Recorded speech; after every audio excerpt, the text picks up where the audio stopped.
Everyone, welcome back to my channel study with Deepa Saini. Guys, ये जो video है ये है वीडियो आपकी पीजीटी स्टूडेंट्स के लिए। जो पीजीटी स्टूडेंट हैं जो आपकी पीजीटी ज्योग्राफी की तैयारी कर रहे हैं, HSD, SSSB, KVS, NVS, तो हर प्रकार के जो पीजीटी एग्ज़ाम की तैयारी कर रहे हैं ना ज्योग्राफी सब्जेक्ट से, तो उनके लिए वीडियो मोस्ट इंपॉर्टेंट है। इस एक वीडियो से आप अपनी पूरी ओशनियोलॉजी कंप्लीट कर जाओगे। तो ओशनियोलॉजी आपकी कंप्लीट हो जाएगी, ठीक है। सारे टॉपिक से मिलाकर कुछ क्वेश्चंस यहाँ पर हैं, उन क्वेश्चंस को हम पूरा डिटेल से स्टडी करेंगे यहाँ पर। तो चलिए शुरू करते हैं आज की वीडियो। क्वेश्चन नंबर 1 आता है, निम्न में से किस सागर की लवणता सबसे अधिक है? लाल सागर, भूमध्य सागर, कैस्पियन सागर और मृत सागर। तो राइट आंसर रहेगा गाइस मृत सागर, ठीक है। अगर इन चारों सागरों की बात करें तो डेड सी आपका सबसे ज़्यादा खारी है, वैसे भी आपका डेड सी बहुत ज़्यादा खारी है। नेक्स्ट आता है क्वेश्चन नंबर 2, निम्न में से कौन सी एक गर्म जल धारा है? तो पहला ही ऑप्शन करेक्ट हो जाएगा। गल्फ स्ट्रीम की धारा एक गर्म जल धारा है, जिसे यूरोप का कंबल भी कहते हैं। यूरोप में इस धारा की वजह से पूरा साल बढ़िया मौसम रहता है। कनारी, बेगुएला, लैब्राडोर, ये सारी की सारी धाराएं आपकी ठंडी है। नेक्स्ट आता है, महासागरों की औसत लवणता कितनी है? बार बार एग्जाम में पूछा जाता है। राइट आंसर रहेगा 35 ग्राम प्रति हजार, ठीक है। तो 35 ग्राम प्रति हजार रहेगा आंसर महासागरों की औसत लवणता। नेक्स्ट आता है क्वेश्चन, निम्न में से किस सागर में लवणता सबसे कम है? तो भाई लाल सागर, भूमध्य सागर, अरब सागर, काला सागर। तो सबसे ज़्यादा इन चारों में से कम काला सागर में है लवणता। आप पीजीटी के स्टूडेंट है तो आपको पता होना चाहिए कि कौन से सागर में कितनी प्रतिशत लवणता है। ओके। नेक्स्ट आता है, निम्न में से कौन सी जल धारा उत्तर से दक्षिण की ओर बहती है? यानी उत्तर ओर की ओर से आती है और साउथ की ओर जाती है। तो ये है लैब्राडोर की धारा, जो कि ग्रीनलैंड और कनाडा के बीच में से निकल कर आती है हडसन की घाटी की तरफ से, ठीक है। और लैब्राडोर और उत्तर से नीचे की ओर आती है अटलांटिक ओशियन में, ठीक है। तो उसे बोलते हैं लैब्राडोर की धारा। नेक्स्ट आता है, इनमें से हमें देखना है कौन सा कथन आपका असत्य है। तो पहला ही कथन असत्य है। क्यों? वही भूमध्य रेखा पर आपकी उच्चतम लवणता नहीं पाई जाती। कर्क और मकर रेखाओं के पास आपकी लवणता सबसे ज्यादा देखने को मिलती है। क्यों? क्योंकि है ना, आपकी भूमध्य रेखा पर दोपहर के बाद वर्षा हो जाती है। वर्षा का ताजा पानी भूमध्य रेखीय क्षेत्रों में मिल जाता है और इससे वहां की लवणता कम हो जाती है। तो इसलिए वहां पर लवणता कम पाई जाती है भूमध्य रेखा पर।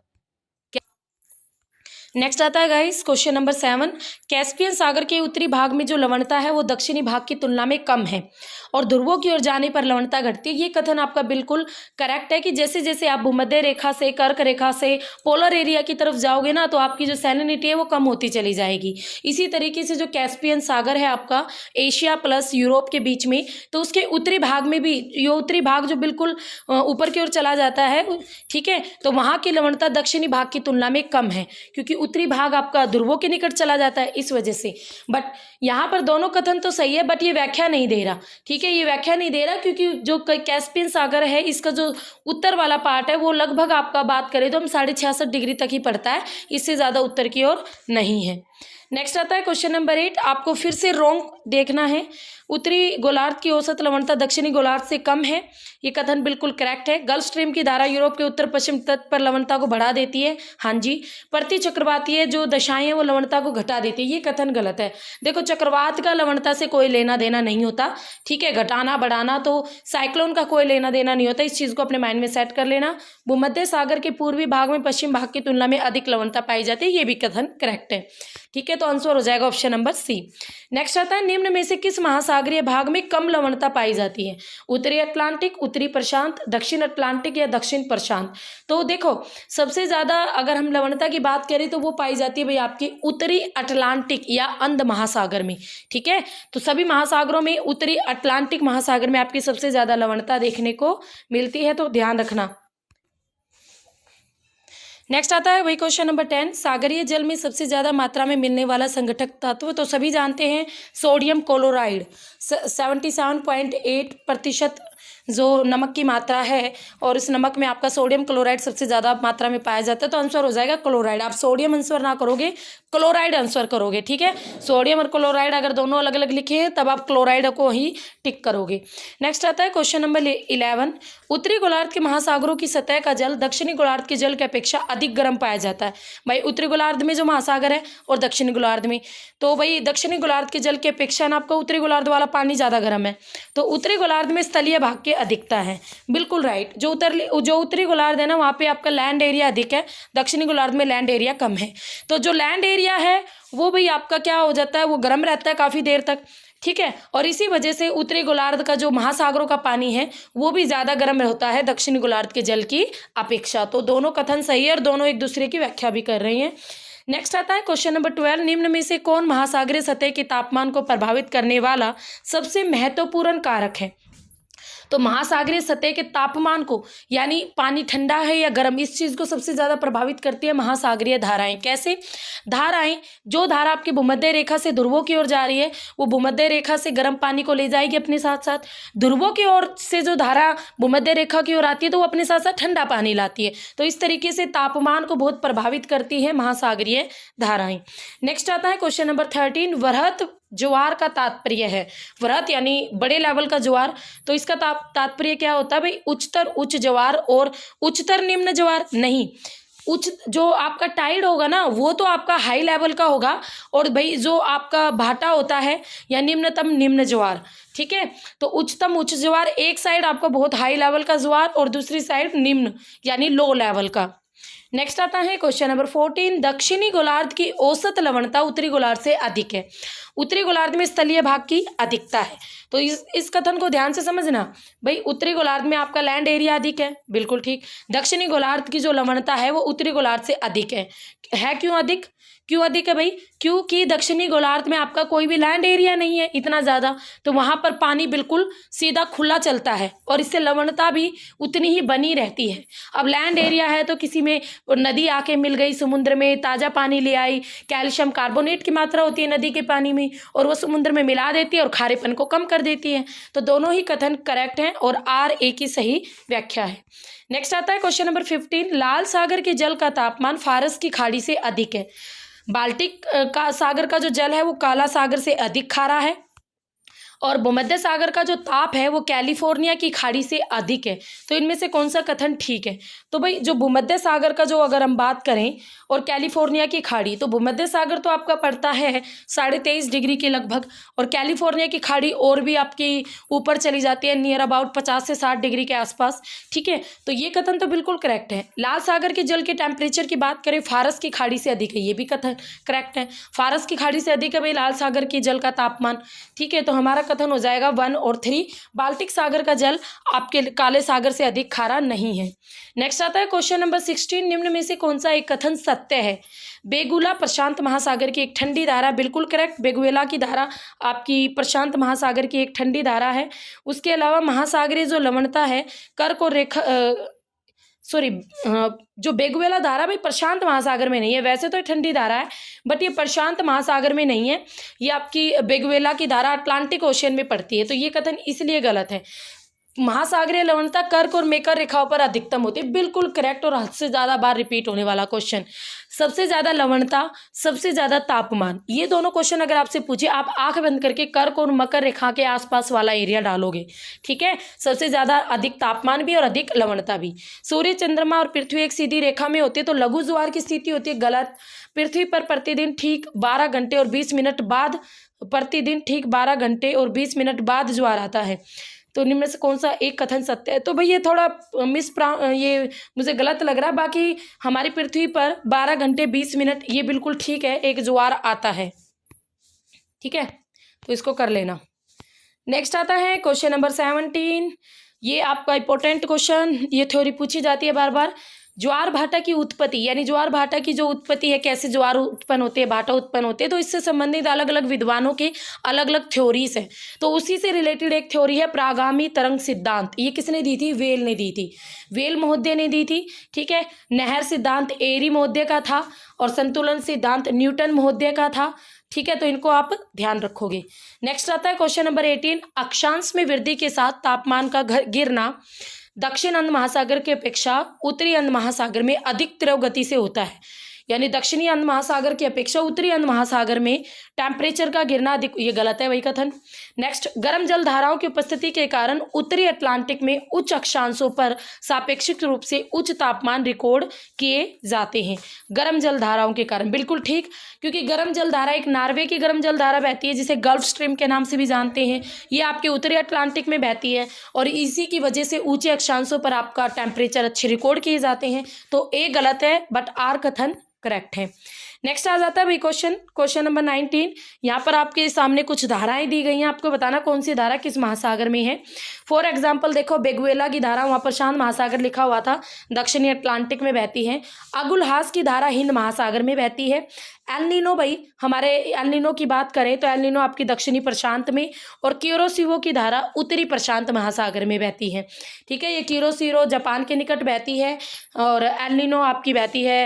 एल नीनो याद रखना, भारतीय मानसून कमजोर पड़ जाता है।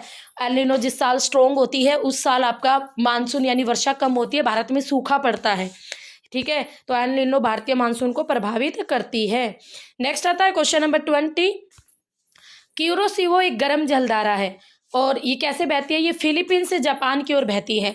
यानी नीचे जो फिलीपींस आइलैंड है ना, नीचे फिलीपींस आइलैंड है, फिलीपींस आइलैंड से ऊपर की ओर जापान की तट की तरफ बहती है क्यूरोसिवो की धारा, और ऊपर से आती है, ऊपर यानी कहाँ से, रूस के पास से जापान के पास आती है आयोसिवो की धारा, जिसे क्यूराइल की धारा भी कहती हैं। ठीक है, वो ठंडी होती है और ये क्यूरोसिवो की गर्म होती है। तो नीचे से क्यूरोसिवो आती है, ऊपर से आयोसिवो आती है, दोनों मिलती हैं। तो जापान के तटीय उस पर जब ये दोनों मिल जाते हैं तो प्लैंकटन नामक जीव सबसे ज़्यादा मात्रा में वहाँ पैदा हो जाता है, जिसे मछलियाँ खाकर ग्रोथ तेजी से करती है। ठीक है, तो ध्यान रखना। नेक्स्ट आता है क्वेश्चन नंबर 21। यहाँ पर एक घटते क्रम में समुद्री जल में विद्यमान लवणता के प्रतिशत को सही प्रदर्शित करता है। तो भाई लवणता के प्रतिशत को बात करनी है मैग्नीशियम घटते क्रम में, तो सबसे पहले नंबर पर तो सोडियम क्लोराइड ही आ जाएगा। ठीक है, देख लो, सबसे पहले नंबर पर सोडियम क्लोराइड 77.6% की मात्रा होती है। सेकंड नंबर पर आता है मैग्नीशियम क्लोराइड। एक बार एचटेट 2019 में आई थिंक ये क्वेश्चन आया था कि समुद्री जल में निम्न में से किसका प्रतिशत अधिक है। ऑप्शन में दे रखा था क्लोराइडों का। तो भाई देखो, सोडियम क्लोराइड और मैग्नीशियम क्लोराइड इन दोनों का प्रतिशत लगभग आपका 88% के लगभग बैठता है। ठीक है, तो समुद्र में इन दोनों की मात्रा सबसे ज़्यादा है, सोडियम क्लोराइड, मैग्नीशियम क्लोराइड, फिर सल्फेट आ जाता है, मैग्नीशियम सल्फेट और कैल्शियम सल्फेट। तो ऑप्शन नंबर हमारा सी करेक्ट रहेगा। नेक्स्ट आता है क्वेश्चन नंबर 22। ये आपके पास कुछ महासागरीय निक्षेप है और उनकी उत्पत्ति है। ठीक है, तो देख लेते हैं इस क्वेश्चन को।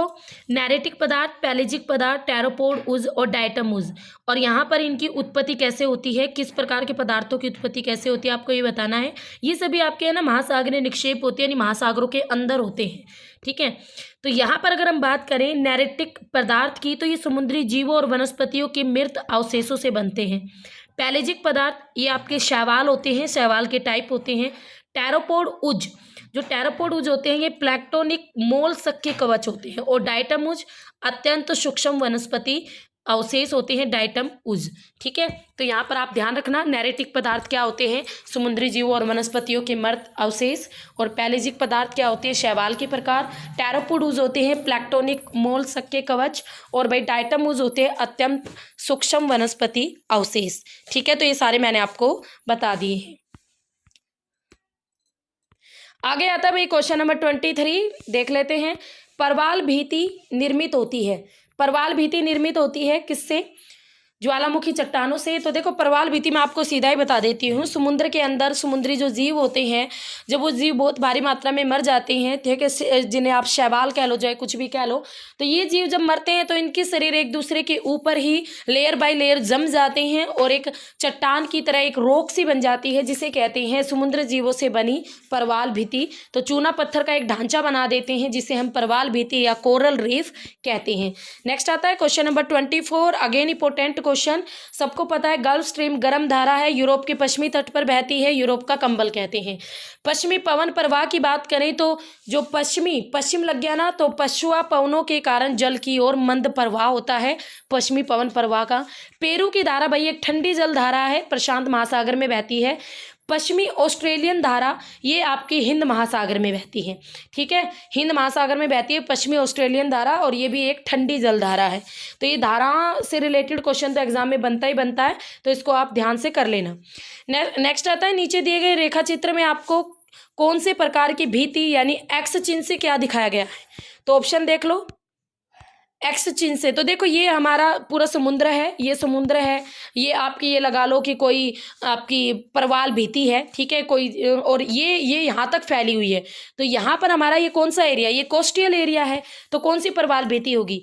तटीय परवाल भित्ति, क्योंकि देखो ये सारी की सारी हमें क्या दिखाई गई है, ये परवाल भित्तियों के नाम है, पैचरी, परवाल रोधिका, परवाल द्वीपवल्य, ठीक है। तो ये है तटीय परवाल भित्ति, क्योंकि कोस्टल एरिया के बिल्कुल साथ लगता है एक्स वाला एरिया, ठीक है। तो राइट आंसर देखो कोस्टल एरिया के बिल्कुल साथ लगती है, तो इसलिए इसको क्या कहते हैं? तटीय परवाल भित्ति। नेक्स्ट आता है क्वेश्चन नंबर 26, महासागरीय लवणता कर्क और मकर रेखा के समीप के अक्षांशों के निकट पाई जाती है, ठीक है। बिल्कुल भाई, मैंने आपको पढ़ाया अभी अभी कि लवणता और तापमान सबसे ज़्यादा कर्क और मकर रेखा के निकट पाई जाती है, और इन अक्षांशों पर अपेक्षाकृत अधिक सूर्यताप और अधिक वाष्पीकरण भी होता है। दोनों कथन ठीक है, और दोनों एक दूसरे की व्याख्या भी करते हैं, क्योंकि देखो अधिक सूर्यताप हुआ तो फिर वाष्पीकरण भी अधिक हो गया। वाष्पीकरण में क्या होता है? पानी उड़ जाता है। अब पानी उड़ गया पर वो लवण तो नहीं उड़े ना, लवण तो समुद्र में ही रहे, तो उन लवणों की मात्रा अधिक हो जाएगी, क्योंकि उस एरिया का पानी तो वाष्प बन के उड़ गया, ठीक है। तो इसी वजह से कर्क और मकर रेखा के पास लवणता अधिक मिलती है। नेक्स्ट आता है क्वेश्चन नंबर 27, पैलेजिक निक्षेप मुख्यतः निम्न में से किस गहराई के नीचे पाए जाते हैं? तो भाई 100 फैदम की गहराई के नीचे पाए जाते हैं पैलेजिक निक्षेप। पैलेजिक निक्षेप कितने फैदम की? और ये ध्यान रखना, ये समुद्र की गहराई को ज़्यादातर फैदम में ही मापा जाता है, और मीटर कौन सा होता है? फैदोमीटर, ठीक है, फैदोमीटर, ध्यान रखना इस चीज़ को भी। नेक्स्ट आता है गाइस आपका क्वेश्चन नंबर 28, निम्नलिखित कथनों पर विचार कीजिए। यहाँ पर आपके लिए कुछ कथन है। दोनों गोलार्धों के प्रमुख महासागरों में हिंद महासागर, अटलांटिक महासागर और प्रशांत महासागर से अधिक उष्ण है। बिल्कुल गलत, ये गलत है। हिंद महासागर अटलांटिक और प्रशांत से गर्म नहीं है। नेक्स्ट आता है, दक्षिणी गोलार्ध में प्रशांत महासागर का औसत ताप अटलांटिक महासागर से अधिक है। बिल्कुल करेक्ट। और भूमध्य रेखीय क्षेत्र में प्रमुख महासागरों में अटलांटिक महासागर शीतलतम है। भूमध्य रेखीय क्षेत्रों में बात करें तो प्रमुख जो महासागर है अटलांटिक महासागर आपका शीतलतम है, ये ठीक रहेगा 2 और 3।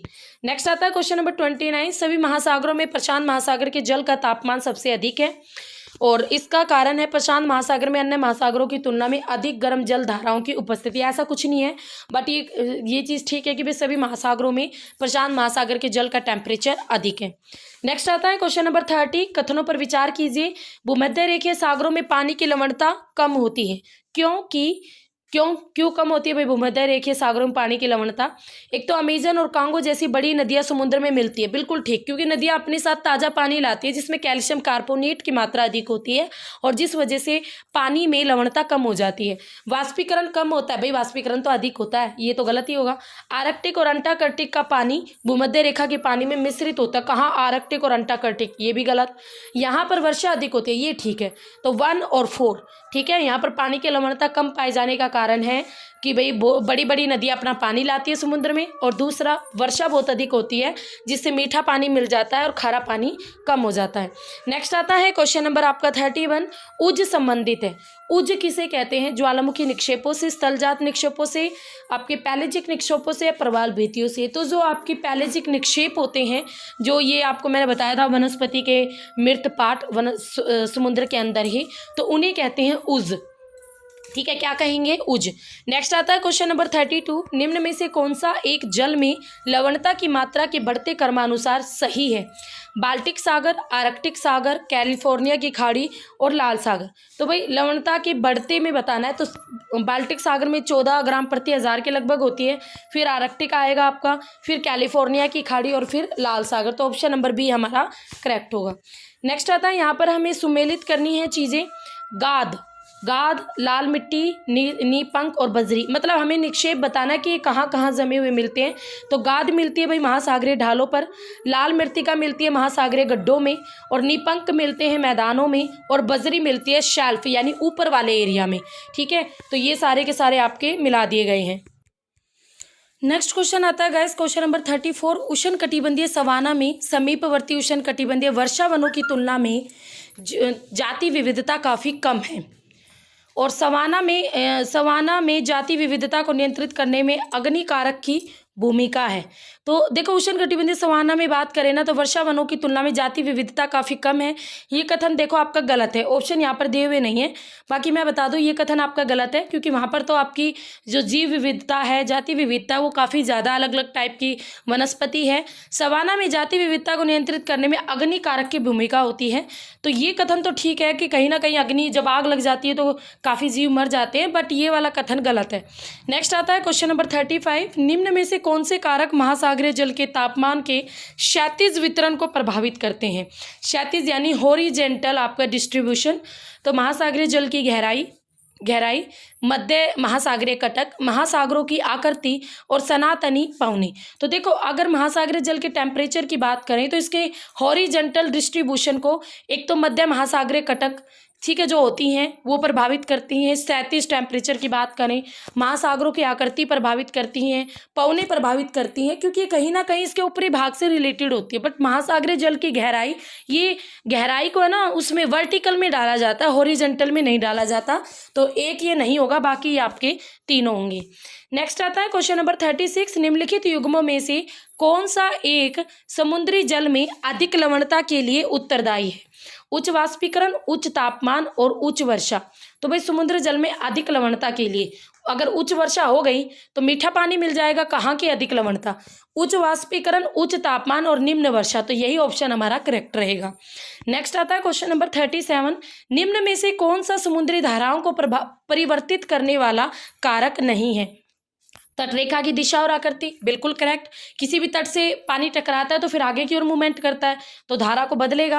पवनों में मौसमी विचरण, अब पवनों में मौसमी विचरण हो रहा है, जैसे भाई मानसून की पवन के कारण आपके हिंद महासागर की धाराएं बदल जाती है। तलीय सतलाकृति, ये भी करेक्ट। तली के जो सतलाकृति, मान लो कोई पर्वत आ गया तो उसके चारों ओर से बहने लगती है, ठीक है। बट ज्वारीय लहर टाइड के कारण, या टाइड कभी भी किसी भी समुद्री धारा को प्रभावित नहीं करते, ये आप अपने मन में बिठा लेना। तो ऑप्शन नंबर बी रहेगा। नेक्स्ट आता है क्वेश्चन, और ये आपका पीजीटी में भी पूछा गया था। महासागरों की जल की उस परत को जो सतह की गर्म परत और गहराई की ठंडी परत दोनों को अलग करते हैं, उसे कहते हैं थर्मोक्लाइन। क्या कहेंगे? थर्मोक्लाइन। तो देखो, आप तापमान को अलग करने वाली को थर्मोक्लाइन, और भाई अगर आपसे पूछ ले कि समुद्र में लवणता को अलग अलग करने वाली रेखा को क्या कहते हैं? हैलोक्लाइन। ठीक है, क्या कहेंगे? हैलोक्लाइन। हैलोक्लाइन, ठीक है, इसको ध्यान रखना। ये है हैलोक्लाइन और ये है आपकी थर्मोक्लाइन, दोनों का नाम याद रखना। नेक्स्ट आता है, निम्न कारकों पर विचार कीजिए। पृथ्वी का आवर्तन, वायु का दबाव और पवन, महासागरीय जल का घनत्व और पृथ्वी का परिक्रमण। तो देखो, यहाँ पर कौन से कारक महासागर की धारा को रूपांतरित करते हैं?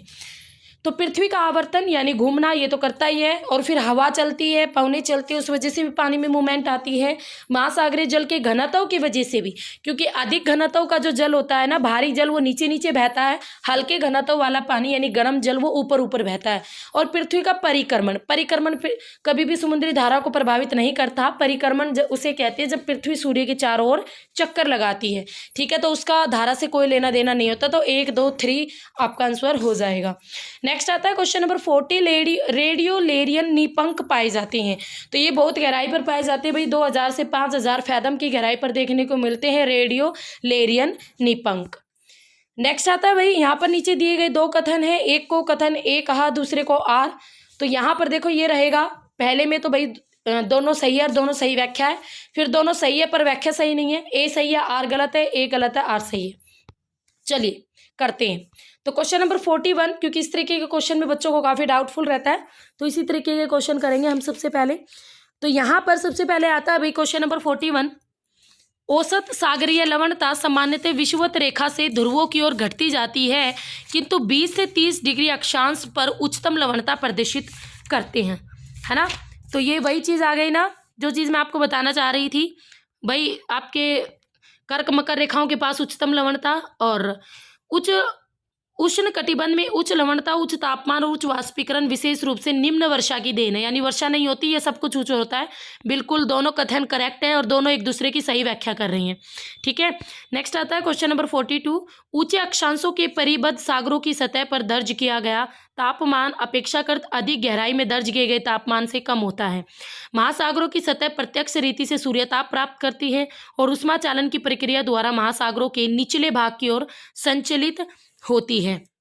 ठीक है, तो इसकी बात करें तो भाई ये कथन तो दोनों करेक्ट है, बट ये एक दूसरे से रिलेट नहीं हो रहे हैं। तो भाई दोनों कथन करेक्ट हैं, बट ये सही व्याख्या प्रस्तुत नहीं कर रहे हैं, दोनों अलग अलग हैं। ठीक है, नेक्स्ट आता है क्वेश्चन नंबर 43। परवाल ऐसे तटों के निकट नहीं पाए जाते जहाँ नदियाँ समुद्र से मिलती है। मतलब जहाँ नदियाँ आपकी समुद्र से मिलती है वहाँ आपके परवाल नहीं देखने को मिलते। परवाल ऐसे क्षेत्रों में नहीं पनपते हैं जहाँ समुद्री जल में अत्यधिक सिल्ट मिलता है। अगर हम देखें ना, आपका ये वाला कथन है परवाल ऐसे तटों के निकट नहीं पाए जाते जहाँ नदियाँ समुद्र में मिलती है, बिल्कुल करेक्ट है। अगर नदियाँ समुद्र में मिलेगी उस एरिया पर तो आपका कुछ जम ही नहीं पाएगा ना परवाल समुद्री जीव, क्योंकि नदी इतना सारा कीचड़ अपने साथ लाती है, वो इनके मुंह में भर देगी, फिर ये पनप नहीं सकते। नेक्स्ट, परवाल ऐसे क्षेत्रों में नहीं पनपते जहाँ समुद्री जल में अत्यधिक सिल्ट मिलता है, ये भी बिल्कुल करेक्ट है, और ये सिल्ट नदी लाती है अपने साथ। ठीक है, तो दोनों कथन करेक्ट और दोनों एक दूसरे की सही व्याख्या दे रही हैं।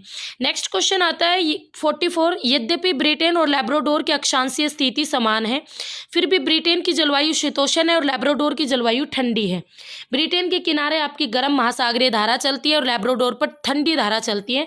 दोनों के दोनों कथन बिल्कुल करेक्ट हैं और दोनों के दोनों जो कथन है ना गाइस, एक दूसरे की बिल्कुल सही व्याख्या दे रहे हैं। नेक्स्ट आता है क्वेश्चन नंबर 45। महासागरीय जल में लवणता घटती है कब? भाई लवणता कब घटेगी? जब वाष्पीकरण उच्च होगा, पवन वेग उच्च होगा, भारी वर्षा होगी और भाई नमी उच्च होगी। तो देखो यहाँ पर अगर हम बात करें, पवन वेग उच्च होगा तो इससे तो लवणता घटेगी नहीं। वाष्पीकरण उच्च होगा, हाँ भाई थोड़ा बहुत घट सकती है, बट जब वर्षा भारी होगी ना, सबसे ज़्यादा ये है, वर्षा जब भारी होगी तब आपकी लवणता घटेगी ही घटेगी, क्योंकि ताज़ा पानी आके मिल जाएगा और खारे पानी में ताज़ा पानी मिला दो तो अपने आप उसका खारापन कम हो जाता है ना। नेक्स्ट आता है क्वेश्चन नंबर 46।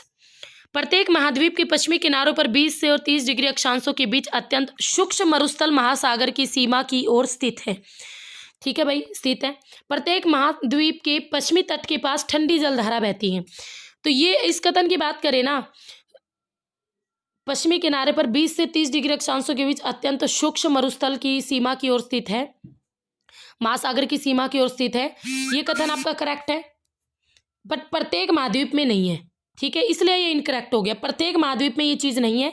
प्रत्येक महाद्वीप के पश्चिमी तट के पास ठंडी जलधारा बहती है, ये ठीक है। ठीक है, तो ए गलत है और आर सही है। नेक्स्ट आता है निम्न में से कौन सी एक समुद्री जलधारा अन्य से अलग है? गल्फ स्ट्रीम गर्म है, क्यूरोसिवो गर्म है, पश्चिमी पवन प्रवाह और उत्तरी अटलांटिक ड्रिफ्ट।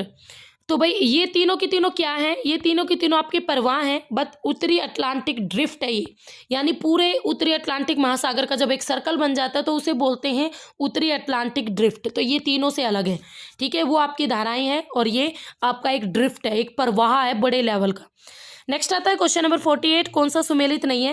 हैरिस महोदय का स्थिर तरंग सिद्धांत, बिल्कुल ठीक भाई, हैरिस महोदय ने दिया था ये स्थिर तरंग सिद्धांत। न्यूटन का संतुलन सिद्धांत, ये मैं पहले बता भी चुकी हूँ। डार्विन महोदय का था अवतलन सिद्धांत, और प्रागामी तरंग सिद्धांत वेवेर का, मर्रे का, ये आपका गलत है। ऑप्शन नंबर सी आपका आंसर हो जाएगा। ठीक है, नेक्स्ट आता है भाई क्वेश्चन नंबर आपका 49, नीचे ही है क्या? 1 मिनट। Question number 49। निम्नलिखित में से कौन दक्षिणी हिंद महासागर की धाराओं का भूमध्य रेखा से ध्रुव और फिर ध्रुव से भूमध्य रेखा की ओर आने का क्रम है? तो आपको बताना है कि भूमध्य रेखा से ध्रुवों की ओर जा रहा है और फिर ध्रुवों से भूमध्य रेखा की ओर आ रहा है, तो ऐसा क्रम आपका कौन सा है? तो भाई यहाँ पर बात करें ना, तो पहले तो आती है हमारी दक्षिणी विषुवतीय धारा। ठीक है, ये भूमध्य रेखा के आसपास साउथ में बहती है। फिर आती है हमारी ब्राज़ील की धारा, फिर ब्राज़ील का तट आ जाता है ना। दक्षिणी देखो ये आपका 0 डिग्री, ये अंध महासागर की बात करें, यहाँ पर 0 डिग्री के साउथ में बहती है दक्षिणी विषुवतीय धारा। यहाँ से ब्राज़ील आ जाता है तो यहाँ से बहती है ब्राज़ील की धारा नंबर 2 पे। फिर आपके नीचे की ओर जाती है तो दक्षिणी अटलांटिक प्रवाह आ जाता है, और फिर अफ्रीका के तट पर आती है बेगुएला की धारा। तो 4 2 3 1 ये क्रम रहेगा। ठीक है, क्या रहेगा? 4 पहले ये बहती है, फिर 2 ब्राज़ील की धारा आती है, फिर दक्षिणी अटलांटिक ड्रिफ्ट आता है नीचे की ओर, और फिर 1। तो ये इसका आंसर रहेगा। नेक्स्ट आता है गाइस क्वेश्चन नंबर आपका 50, सागरीय लवणता के अक्षांशीय मंडलों का अवरोही क्रम में से निम्न में से कौन सा अनुक्रम है, आपको बताना है। 10 डिग्री उत्तर से 20 डिग्री उत्तर, 20 डिग्री उत्तर से 40 डिग्री उत्तर, 40 से 50, 50 से 70। तो अक्षांशीय मंडलों का अवरोही यानी उतरते, यानी सबसे ज्यादा लवणता हमारी कहाँ पर मिलेगी, 20 डिग्री से 40 डिग्री के बीच, क्योंकि इन्हीं के बीच करक और मकर रेखा आएगी ना, तो नंबर 2। फिर उसके बाद अगर ज़्यादा की बात करें तो इसके आसपास वाला एरिया 10 से 20 के बीच में पाएगी 1, फिर 40 से 50 में पाएगी 3, और फिर 50 से 70 में तो 2, 1, 3, 4, यही इसका आंसर होगा। नेक्स्ट आएगा क्वेश्चन नंबर 51, तट से सागर के गहरे भाग की ओर भूमिज निक्षेप का निम्न में से कौन सा सही अनुक्रम है, यानी मृत्तिका, पंख, रेत, गाद। तो भाई सबसे पहले रेत देखने को मिलती है, फिर गाद मिट्टी, ठीक है, फिर आती है आपकी मिट्टी मृत्तिका, और फिर आते हैं पंख, ठीक है। पहले रेत, फिर गाद, फिर मृत्तिका, फिर पंख, ये रहेगा बिल्कुल गहरे भागों में समुद्र के अंदर। नेक्स्ट आता है आपको ठंडी जलधारा बतानी है इस क्वेश्चन में। तो भाई फाकलैंड की ठंडी जलधारा, फाकलैंड की जो धारा होती है वो ठंडी होती है, साउथ अमेरिका के बिल्कुल साउथ से बहती है ये फाकलैंड की धारा। नेक्स्ट आता है question number 53, great barrier reef स्थित है।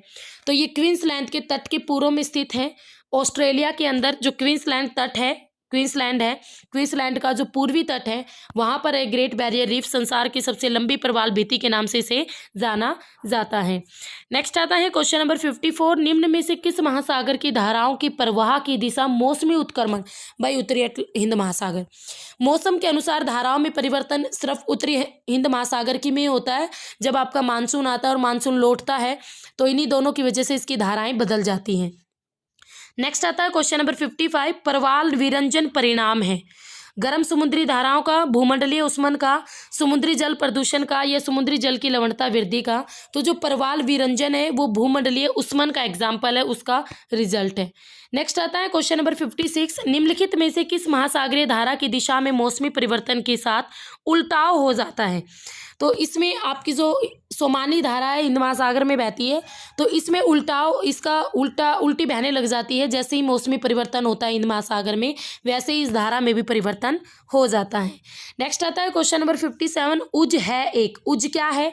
उज मैंने अभी आपको बताए थे, जीव जनित गंभीर सागरीय मैदान, यानी जीवों के द्वारा बना हुआ और समुद्र की गहराई में पाए जाने वाले सागरीय निक्षेप है उज।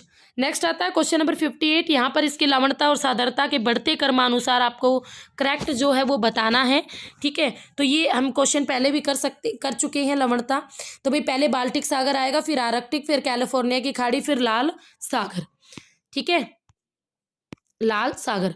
तो क्वेश्चन तो ये बहुत ज़्यादा है, पर आज की वीडियो में हम केवल 60 क्वेश्चंस करेंगे। इसके बाद वाले क्वेश्चंस हम अपनी नेक्स्ट वीडियो में करेंगे 61 से, ठीक है। नियर अबाउट नेक्स्ट वीडियो में इसका पूरा कंप्लीट हो जाएगा ये वाला सेट हमारा, ठीक है, ओशिनोलॉजी का।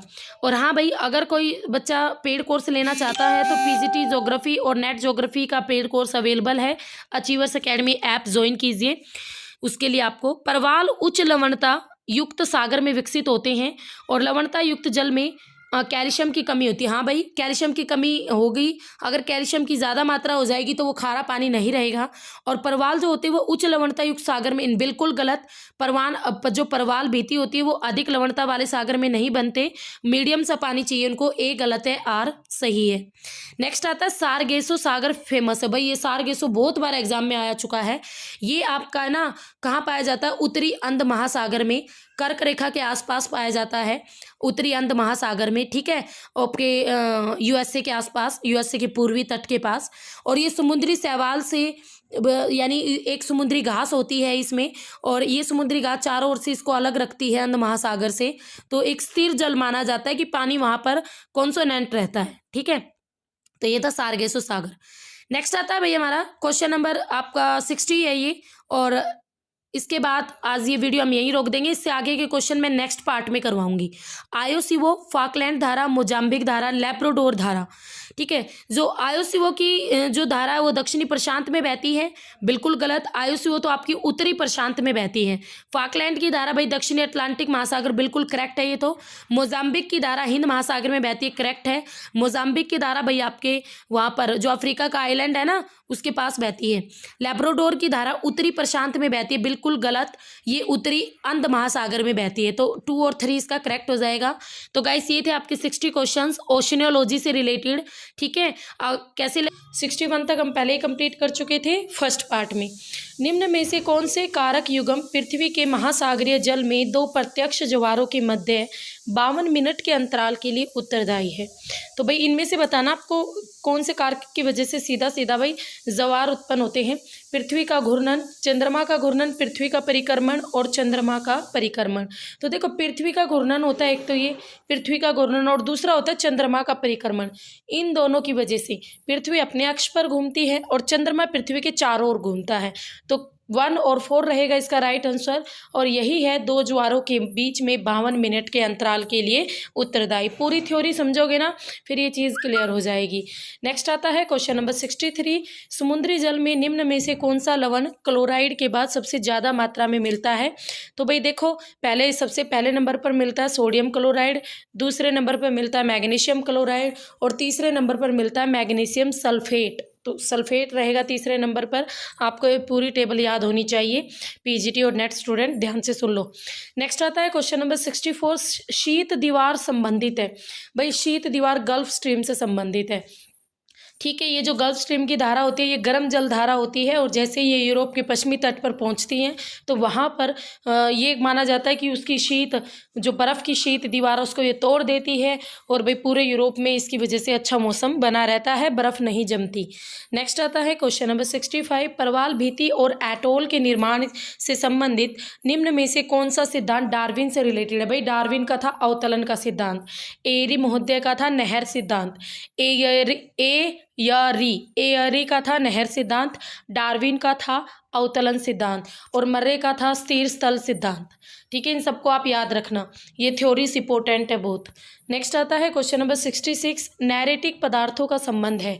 जो नैरेटिक पदार्थ होते हैं वो समुद्र के जीव होते हैं, और उनके जब वो समुद्री जीव जो कुछ भी कह लो आप, शैवाल या जो एनीथिंग, तो जब वो मर जाते हैं ना तो उनके अस्थि पंजर आपस में जुड़कर और उनके जो अवशेष रह जाते हैं तो उन्हें कहते हैं नैरेटिक पदार्थ। Option number C is correct. Next आता है क्वेश्चन नंबर 67, समुद्र जल का घनत्व बढ़ता है यदि? भाई घनत्व जब बढ़ेगा ना, घनत्व यानी भारीपन बढ़ गया, या गहराई और लवणता।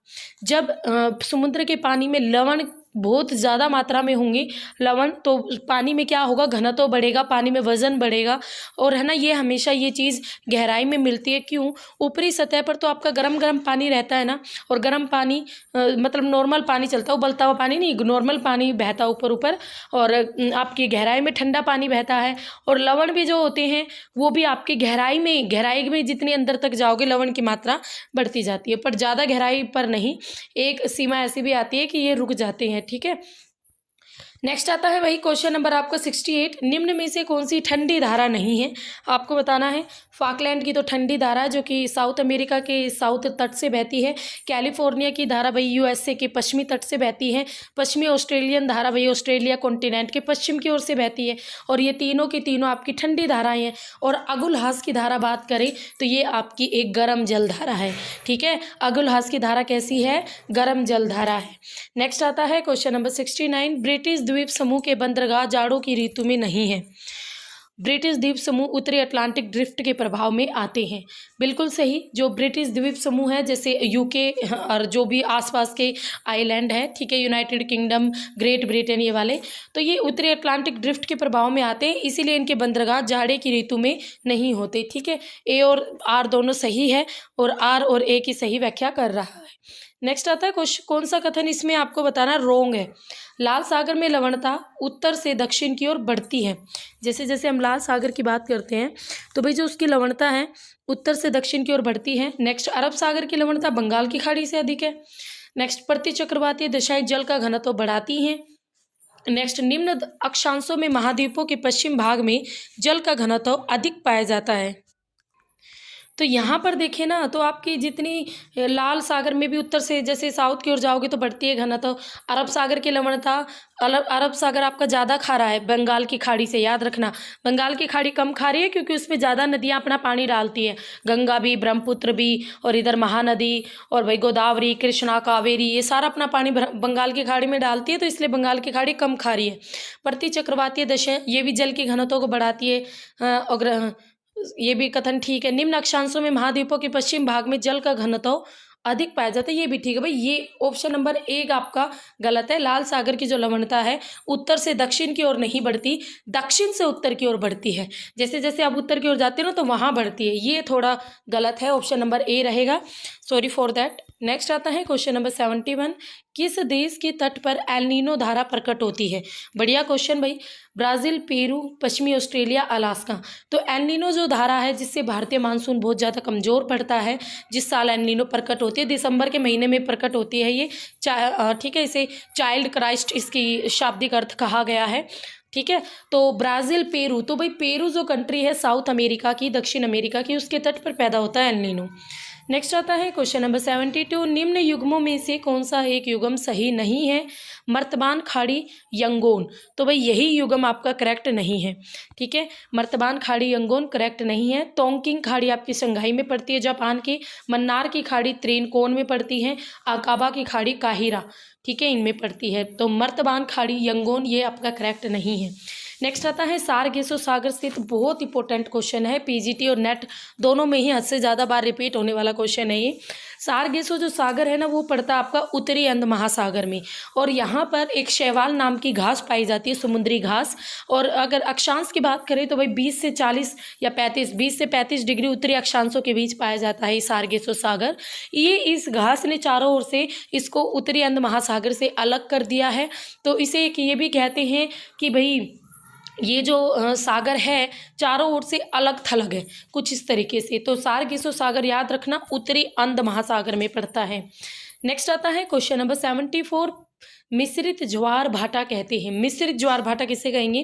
दैनिक और अर्ध दैनिक ज्वार भाटा के मिश्रित वैकल्पिक क्रम को, यानी आपके दिन में एक जितने भी 2 ज्वार आ रही हैं और अर्ध दैनिक, और या फिर आधे दिन का एक ज्वार आ रहा है और भाटा दूसरी साइड आ रहा है, तो उन दोनों के मिश्रित जो क्रम होगा, उनकी जो सिक्वेंसी होगी उसको कहेंगे मिश्रित ज्वार भाटा, यानी दोनों मिलजुल कर आ रहे हैं ज्वार और भाटा। नेक्स्ट आता है क्वेश्चन नंबर 75, निम्न में से कौन सी स्थिति प्रवाल निर्माण के लिए अनुकूल है? समुद्र की गहराई 100 मीटर से अधिक हो, भाई प्रवाल भीति बनने के लिए अनुकूल है। और समुद्री जल में अवसाद की अधिक मात्रा, देखो 100 मीटर से अधिक गहराई पर तो कभी भी बनते ही नहीं है परवाल आपके मैक्सिमम 50 मीटर की गहराई तक रहते हैं। और अवसाद की मात्रा अगर अधिक होगी तो इनके मुंह में अवसाद भर जाते हैं, सेडिमेंट, मिट्टी गाद, तो फिर ये मर जाते हैं। और अधिक खारे जल में तो ये बिल्कुल भी अपना भोजन नहीं बना पाते, जी नहीं पाते, तो मर जाते हैं वहाँ पर भी। समुद्र जल का तापमान 180 से 36 सेंटीग्रेड हो, तो ये ठीक है, ऑप्शन नंबर डी रहेगा, ये अनुकूल है। बाकी ये तीनों परिस्थितियाँ रोंग है, इन परिस्थितियों में नहीं जी पाएंगे भाई आपके समुद्री जीव। नेक्स्ट आता है क्वेश्चन नंबर 76, हरित पंख नैरेटिक जमाव पाए जाते हैं उत्तरी सागर में, बाल्टिक सागर में, जापान सागर में, मैक्सिको की खाड़ी में। तो राइट आंसर रहेगा जापान सागर में आपके देखने को मिलते हैं हरित पंख नैरेटिक जमाव। ओके, याद रखना, नैरेटिक आप जानते ही हो, समुद्र के अंदर जो अस्थि पंजरों से बने जीव होते हैं उनके अवशेषों को कहते हैं नैरेटिक। नेक्स्ट आता है क्वेश्चन नंबर 77, सुशीमा धारा प्रवाहित होती है अलास्का तट के सहारे, ब्राज़ील तट के सहारे, पश्चिमी जापान तट के सहारे, मोजाम्बिक तट के सहारे। तो राइट आंसर सुशीमा की जो धारा है ना, जैसे भैया आपका जापान है, ये एशिया है, तो जापान के यहाँ पर, ठीक है, एशिया और जापान के बीच में, यानी यहाँ पर बहती है सुशीमा की धारा। ठीक है, तो पश्चिमी तट, जापान तट के सहारे। नेक्स्ट आता है गाइस क्वेश्चन नंबर 78, लघु ज्वार चंद्रकला के किस पक्ष में घटित होता है? तो भाई या तो आपको ऑप्शन में ना प्रथम और तृतीय पक्ष लिखा मिलेगा, या प्रथम और तृतीय चतुर्थांश लिखा हुआ मिलेगा। ठीक है, तो कंफ्यूज मत होना, तो प्रथम और तृतीय जो पक्ष होते हैं उसमें आपके लघु ज्वार घटित होता है। नेक्स्ट आता है क्वेश्चन नंबर 79, अटलांटिक और भूमध्य सागर के मध्य जल का प्रवाही सतही और अंत सागरीय धाराओं के रूप में समानतः होता रहता है। इसका प्रमुख कारण है लवणता में भिन्नता, तापमान में भिन्नता, और भाई आपके नियत वाही पवने और उच्च सागरीय तरल। उच्च ज्वारीय तरंगे। तो भाई अटलांटिक और भूमध्य सागर दोनों की बात करें, इनके बीच में जो प्रवाह है वो सतही और धाराओं के रूप में होता रहता है, क्योंकि इन दोनों के पानी में लवणता में भिन्नता मिलती है। भूमध्य सागर आपका चारों ओर से कवर अप है, बस एक जिब्राल्टर जल संधि के द्वारा अटलांटिक ओशन से जुड़ा हुआ है। अटलांटिक ओशन प्लस मेडिटेरियन सी कौन सी आपकी आएगी, जल संधि स्ट्रेट कौन सी आएगी, जिब्राल्टर स्ट्रेट। और इस जिब्राल्टर स्ट्रेट को भूमध्य सागर की कुंजी भी कहते हैं, यानी कि ऑफ मेडिटेरियन सी के नाम से भी जाना जाता है जिब्राल्टर स्ट्रेट को। नेक्स्ट आता है क्वेश्चन नंबर 80, पृथ्वी के चंद्र विमुखी भाग में ज्वार उत्पन्न होने का कारण है। सूर्य के आकर्षण बल के कारण, चंद्रमा के आकर्षण बल के कारण, अपकेंद्रीय बल की बहुलता और चंद्रमा और सूर्य बल की बहुलता। तो पृथ्वी के चंद्र विमुखी यानी चंद्र के अपोजिट, मतलब ये हमारी पृथ्वी है, यहाँ पर एक चांद है हमारा, तो यहाँ पर जो ज्वार उत्पन्न होने का कारण है इसका क्या है, तो भाई यहाँ से तो सीधा चंद्रमा का जो बल है, गुरुत्वाकर्षण बल कह लो, वो वर्क कर रहा है, बट इस वाले एरिया में अपोजिट साइड में अपकेंद्रीय बल यूज होता है। कौन सा, अपकेंद्रीय बल। तो यहाँ पर जो ज्वार उत्पन्न होगा वो अपकेंद्रीय बल के कारण होगा, और यहाँ पर चंद्रमा के सीधे गुरुत्वाकर्षण बल के कारण। क्लियर। नेक्स्ट आता है क्वेश्चन नंबर 81, जिस द्वीप के द्वारा अगुलहस धारा को 2 भागों में बांटा जाता है वह है भाई मेडागास्कर। क्या होता है, ये लगा लो, ये है आपका अफ्रीका, ठीक है, और ये है आपका मेडागास्कर। तो यहाँ से भी धारा आती है, यहाँ से भी, और ये दोनों धारा आके इधर मिल जाती हैं आपस में नीचे। तो नीचे जब ये मिलती है तो इसको कहते हैं अगुलहास की धारा। दोनों धारा आपस में आगे जाके मिल जाती हैं, तो बीच में इसको अलग कौन कर रहा है, 2 भागों में बांट कौन रहा है, मेडागास्कर। ये अफ्रीका का सबसे बड़ा आइलैंड है। नेक्स्ट आता है क्वेश्चन नंबर 82, निम्न में से प्रशांत महासागर की कौन सी धारा गल्फ स्ट्रीम से समरूपता रखती है। यानी आपको बताना प्रशांत महासागर की ऐसी कौन सी धारा जो गल्फ स्ट्रीम की तरह गर्म है। तो क्यूरोशिवो की धारा, क्यूरोशिवो की धारा जो कि आपके जापान के तट के पास बहती है, जापान के पूर्वी तट के पास, ठीक है, क्यूरोशिवो प्रसार। तो ये रहेगी आपकी धारा जो कि गल्फ स्ट्रीम की धारा की तरह गर्म जल धारा है। नेक्स्ट आता है क्वेश्चन नंबर 83, देखो ये आ गया, यूरोप का गर्म कंबल के नाम से गल्फ स्ट्रीम, मैंने बहुत बार बता दिया आपको। नेक्स्ट आता है क्वेश्चन नंबर 84, बोस्निया की खाड़ी में लवणता कम होने का प्रमुख कारण क्या है। तो भाई इसमें नदियों के जल का आकार मिलना। जो बोस्निया की खाड़ी है इसमें जो लवणता कम हो रही है इसका कारण है जो नदियों की जल का आकार मिलना, ठीक है, क्योंकि ज़्यादातर जगह पर अगर आप सैलिनिटी की बात करोगे ना, तो सैलिनिटी जो कम हो रही है उसका मेजर कारण यही है कि नदियाँ अपना पानी लाकर उनमें मिला रही है। नेक्स्ट आता है क्वेश्चन नंबर 85, जिस विद्वान ने प्रवाल विकास के हिमानी नियंत्रण सिद्धांत का प्रतिपादित किया वो कौन थे। भाई डैली महोदय का था, ठीक है, डैली महोदय का था हिमानी नियंत्रण सिद्धांत, याद रखना, डैली महोदय का हिमानी नियंत्रण सिद्धांत। मरे का था आपका स्थिर स्थल सिद्धांत। डार्विन महोदय का था अवतलन सिद्धांत। एयरी महोदय का था आपका एयरी महोदय का नहर सिद्धांत। नेक्स्ट आता है क्वेश्चन नंबर 86, पैलिजिक पदार्थों का निक्षेपण महासागर के किस भाग में होता है। छिछली सागर, मगन तट, अगाध सागरीय, ज्वालामुखी टापू। तो जो पैलिजिक पदार्थ है वो कहाँ जमा होते हैं, तो भाई अगाध सागरीय क्षेत्र में, ठीक है, तो वो किनारे पर जमा नहीं होते। ये जो पैलिजिक पदार्थ है ये गहराई में मिलते हैं।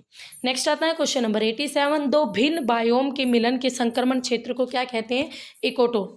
इकोटोन कहते हैं जहाँ पर 2 अलग अलग प्रकार की प्रजातियाँ या अलग अलग प्रकार के बायोम आपस में मिलते हैं, तो वो जो संक्रमण एरिया होता है, ठीक है, उसे कहते हैं इकोटोन। नेक्स्ट आता है क्वेश्चन नंबर 88, सर्वाधिक प्राथमिक उत्पादकता निम्न में से किस बायोम की होती है। तो भाई सागरीय बायोम, सदाबहार वन बायोम, टैगा बायोम और सवाना बायोम। तो सर्वाधिक अगर प्राथमिक उत्पादकता की बात करें यानी पेड़ पौधे और आपके भाई जीव जंतु, तो ये आपके सदाबहार वन बायोम में सबसे ज़्यादा देखने को मिलते हैं। नेक्स्ट आता है क्वेश्चन नंबर 89, निम्न में से कौन सर्वाहारी की श्रेणी में, सर्वाहारी यानी जो शाकाहारियों को भी खा जाते हैं, मांसाहारियों को भी खा जाते हैं। तो एक तो मनुष्य को डाला गया है क्योंकि मनुष्य मांस भी खाता है, वेजिटेरियन भी है, नॉन वेजिटेरियन भी है, सब कुछ है। एक तो मनुष्य और दूसरा आपके अपघटक जीव, ठीक है, और ये तो आपके दूसरे तीसरे में चले जाते हैं। तो मनुष्य और अपघटक जीव, तो 1 और 4 आंसर हो जाएगा। नेक्स्ट आता है गाइस क्वेश्चन नंबर आपका 90। वेनेजुएला में उष्णकटिबंधीय जो घास के मैदान हैं उन्हें क्या कहते हैं? तो वेनेजुएला में लानोस के नाम से जाने जाते हैं उष्णकटिबंधीय घास के मैदान। पंपास किसे कहते हैं? अर्जेंटीना में जो शीतोष्ण कटिबंधीय यानी सब ट्रॉपिकल जो ग्रासलैंड होते हैं उन्हें पंपास कहते हैं। कैंपोस भी आपके साउथ अमेरिका में ही पाए जाते हैं। नेक्स्ट आता है क्वेश्चन नंबर 91। जैतून, कार्क और ओक के वृक्ष किस बायोम से रिलेटेड है? भाई ये जो जैतून है, कार्क है और ओक के वृक्ष ये आपके भूमध्य सागरीय बायोम से रिलेटेड है। आंसर हो जाएगा ऑप्शन नंबर ए। नेक्स्ट आता है क्वेश्चन नंबर 92। निम्न में से कौन सा शहर द्वितीय पृथ्वी सम्मेलन का आयोजन स्थल रहा? तो भाई द्वितीय पृथ्वी शिखर सम्मेलन का आयोजन किस शहर में हुआ था? तो जोहान्सबर्ग में। किस में हुआ था? जोहान्सबर्ग में। याद रखना जोहान्सबर्ग में हुआ था, साउथ अफ्रीका, जोहान्सबर्ग में दूसरा पृथ्वी सम्मेलन। नेक्स्ट आता है क्वेश्चन नंबर 93। निम्न में से कौन सा एक ओजोन क्षरण का परिणाम है, यानी ओजोन के विनाश का परिणाम है? एक तो भूमंडलीय तापमान में वृद्धि, जैव विविधता का ह्रास, जलवायु परिवर्तन या स्किन कैंसर में वृद्धि। तो सबको पता है जैसे जैसे ओजोन लेयर में अगर छेद बढ़ता गया तो आपकी स्किन जो कैंसर है उसमें आपकी ज़्यादा वृद्धि देखने को मिलेगी। नेक्स्ट आता है क्वेश्चन नंबर 94। निम्न में से कौन सा एक ओजोन क्षरण पदार्थ नहीं है? CFC, HCFC, HFC, N2O। तो ओजोन देखो N2O नाइट्रोजन डाइऑक्साइड ये तो आपका प्रभावित करता ही है, आप सबको पता है। और हाइड्रोक्लोरोफ्लोरोकार्बन ये भी करता है, क्लोरोफ्लोरोकार्बन ये भी करता है। HFC ये आपकी ओजोन को नुकसान नहीं पहुंचाता, तो ऑप्शन नंबर सी हो जाएगा। बाकी ये तीनों पहुंचाते हैं भाई। नेक्स्ट आता है क्वेश्चन नंबर 95। कार्बन डाइऑक्साइड भूमंडलीय तापन में योगदान देने वाली प्रमुख गैस है। बिल्कुल राइट। कार्बन डाइऑक्साइड मीथेन की तुलना में 80 गुना अधिक शक्तिशाली ग्रीन हाउस गैस है। देखो अगर हम बात करें कार्बन डाइऑक्साइड, भाई ये आपकी भूमंडलीय तापन में यानी तापमान को इंक्रीज करने वालों में प्रमुख गैस है। ऑप्शन ए बिल्कुल करेक्ट है, बट ये जो ऑप्शन आर है ये रोंग है, तो ऑप्शन नंबर सी रहेगा इसका। ए सही है पर आर रोंग है। नेक्स्ट आता है क्वेश्चन नंबर 96। ग्रीन हाउस गैसों का प्रति व्यक्ति उत्सर्जन सबसे ज़्यादा किस देश में सबसे ज़्यादा है? चीन, भारत, USA, यूरोपियन यूनियन। तो अब फिलहाल बात करें तो ग्रीन हाउस गैसों की अगर हम बात करें तो सबसे ज़्यादा उत्सर्जन किस में हो रहा है? चाइना में हो रहा है, तो ऑप्शन नंबर ए रहेगा। अब चाइना में है, USA पहले था, अब चाइना है। नेक्स्ट आता है क्वेश्चन नंबर 97। निम्न में से कौन सी गैस ग्रीन हाउस गैस नहीं है? तो भाई CO2 कार्बन डाइऑक्साइड तो है, और भाई ये आपकी SF4 भी है, क्लोरोफ्लोरोकार्बन भी है, पर CO नहीं है। ठीक है, ये CO नहीं है। नेक्स्ट आता है क्वेश्चन नंबर 98। कार्बन क्रेडिट की सह कल्पना का संबंध किस संधि से है? तो कार्बन क्रेडिट आपकी क्योटो संधि से रिलेटेड है, क्योटो संधि से रिलेटेड है कार्बन क्रेडिट। नेक्स्ट आता है क्वेश्चन नंबर 99। निम्न कथनों पर विचार कीजिए। लघु ज्वार तब आता है जब चंद्रमा, पृथ्वी और सूर्य एक सीधी रेखा में होते हैं या पंक्ति में होते हैं। दूसरा, वृहत ज्वार भाटा के दौरान तट के निकट जब तीव्र झंझा गुजरता है तो उच्च ज्वार पर तरंगे ज्वारीय तरंगों का कारण बन जाती है। तो कौन से कथन सही है? तो भाई दूसरे वाला सही है, ये गलत है। देखो वृहत ज्वार के दौरान क्या होता है? तट के निकट यानी एक बहुत तेजी से झंझा गुजरता है, आप हवाएं कह सकते हो, और उच्च ज्वार पर जो तरंगे होती हैं वो ज्वारीय तरंगों का कारण फिर बन जाती हैं। तो इस तरीके से वृहत ज्वार आपके बनते हैं, तो ऑप्शन नंबर 2। नेक्स्ट आता है क्वेश्चन नंबर 100। किस पारिस्थितिक तंत्र में संख्या का पिरामिड उल्टा बनता है? तो भाई आपके वृक्ष पारिस्थितिकी तंत्र में। ठीक है, इसमें जो संख्या का पिरामिड है ना वो आपका उल्टा बनता है कुछ इस तरीके से। नेक्स्ट क्वेश्चन आता है गाइस क्वेश्चन नंबर 101। निम्न में से कौन सा एक ओजोन परत की सुरक्षा के उपाय से संबंधित नहीं है? यानी देखो मॉन्ट्रियल तो सबसे पहला समझौता हुआ था कनाडा में। ठीक है, मॉन्ट्रियल समझौता ओजोन परत से रिलेटेड था। वियना समझौता भी, नैरोबी सम्मेलन भी, क्योटो सम्मेलन आपके CO2 और जलवायु से रिलेटेड था। ठीक है, जापान के क्योटो में। तो ये क्योटो सम्मेलन ये आपका संबंधित नहीं है ओजोन परत से। नेक्स्ट आता है क्वेश्चन, बढ़ते पोषण स्तर के साथ जीवों को अपना भोजन प्राप्त करने के लिए अधिक ऊर्जा खर्च करनी पड़ती है। बढ़ते पोषण के साथ आपके जीवों का आकार भी बढ़ता जाता है और इसीलिए भाई उन्हें अधिक ऊर्जा खर्च करनी पड़ती है। दोनों ठीक है और दोनों का सही व्याख्या है। नेक्स्ट आता है क्वेश्चन नंबर 103। आपको बताना है इनमें से कौन सा कथन सही है।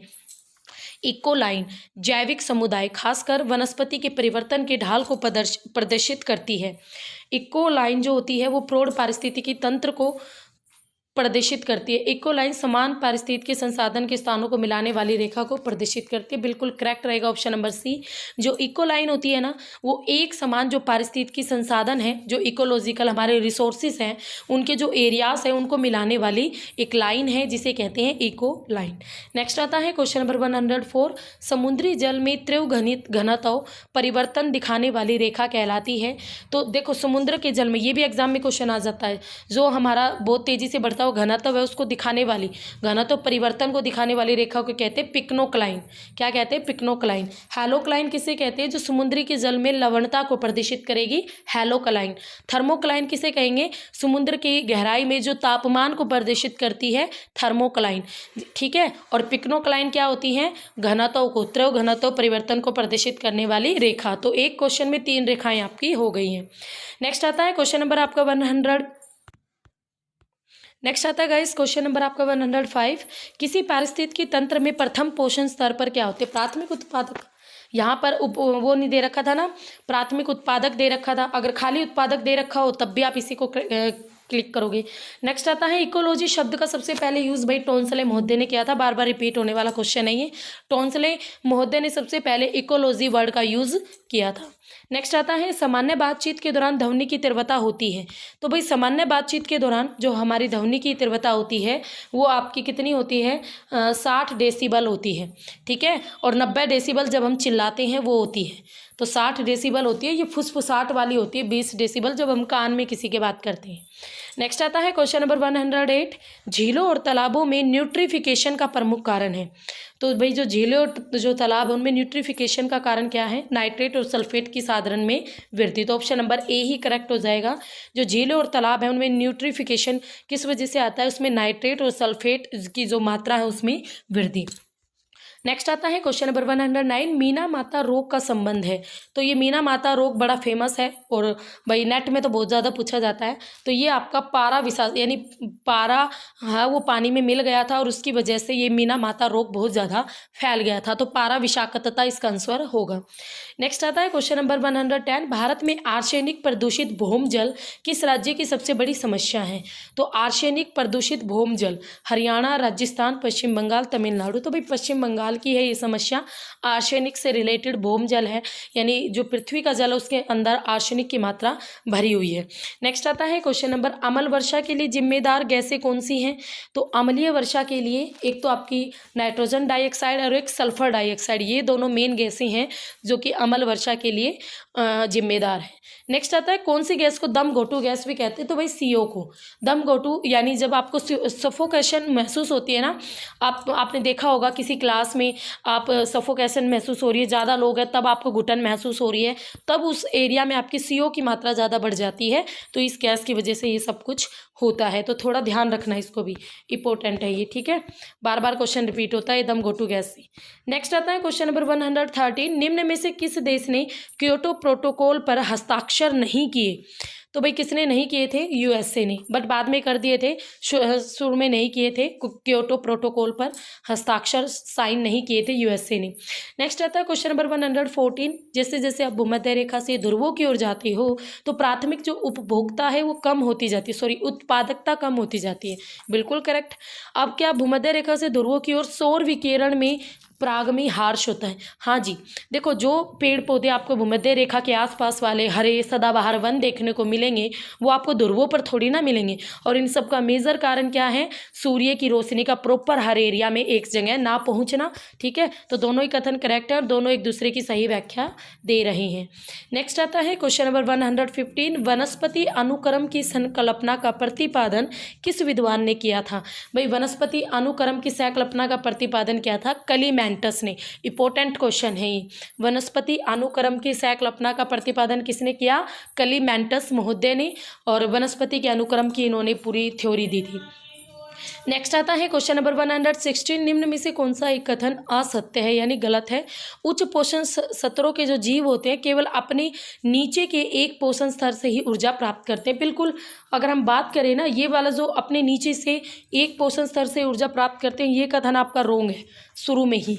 ठीक है, जो हाई लेवल के आपने फूड चैन देखी होगी, आपको पता होगा अगर नीचे वाले को भाई 1000 कैलोरी मिल रही है तो उससे ऊपर वाले को 100 मिलेगी, उससे ऊपर वाले को 10, उससे ऊपर वाले को 1। तो ऊर्जा का इस तरीके से हार्श होता रहता है। ठीक है, ऐसा नहीं है कि वो नीचे वाले एक से ही सभी प्राप्त कर रहे हैं, ऐसा कुछ नहीं होता। ठीक है, तो पहला ही कथन रोंग है। आगे देख लेते हैं, श्वसन द्वारा ऊर्जा से पोषण स्तर वृद्धि के साथ बढ़ता है। बिल्कुल ठीक, ऊर्जा क्षय यानी ऊर्जा का जो मैंने अभी चीज़ आपको बताई, ऊर्जा घटती चली जाती है हर लेवल के साथ।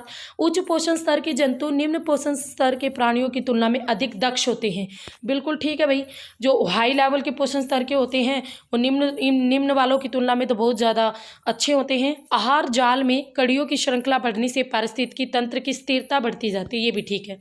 तो पहले वाला ही ऑप्शन हमारा गलत है। नेक्स्ट आता है क्वेश्चन नंबर 117, वालिस द्वारा बताए गए प्राणी प्रदेशों में किस प्रदेश में सर्वाधिक प्राणी विविधता पाई जाती है।